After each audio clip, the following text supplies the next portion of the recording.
आपण देखंतु भारतीय जनता पार्टी जोटा प्रस्तुति बोली आपण कहउछंती सेटा प्रस्तुति नुह सेटा तांकर मरामती चलची माने रिपेयरिंग चलची वर्तमान सरकारी दल रे भारतीय जनता पार्टी मात्र 18 मास भितरे तांकर एमपी एमएलए साथरे पडुनी तांकर जो जिल्ला रे मंत्री अछिंदी अन्य एमएलए साथरे पडु नाहंती तांकर प्रति कन्स्टिट्युएन्सी रे तांक लोक माने 2 भाग 3 भाग 4 भाग रे विभक्त हे गलेनी तेणु सी बर्तमान रिपेयरिंग कार्य चलैछिन मरामती कार्यक्रम चलैछिन ए परिप्रेक्षी मु कहि रखिବାକୁ चाहे भारतीय जनता पार्टी तांकर ग्राउंड लूज करछंती अपर पक्षरे बिजू जनता दल ग्राउंड गेन करूची तेणु करी आमे कोन करूछु लोक मानकर जो समस्या एबे धान मंडी रे धान उठुनी कटनी छटनी चलीची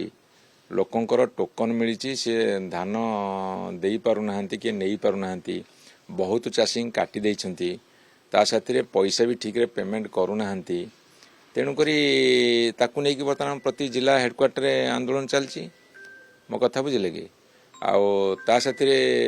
लॉ एंड ऑर्डर सिचुएशन बहुत खराब हो गलानी प्रतिदिन जो भली भाव में विभत्स हत्याकांड ठारू नाबालिका को गणधर्षण करने आरंभ करी हत्या करने पर्यंत जो कहानी सब आसूची ता हृदय विदारक लोक विचलित करदे ए समस्त इश्यू को लेकिन विजु जनता दल बर्तमान राजरास्ता लड़ाई करुच्ची तेणुक मु गोटे सेंटेन्स रे कहीपे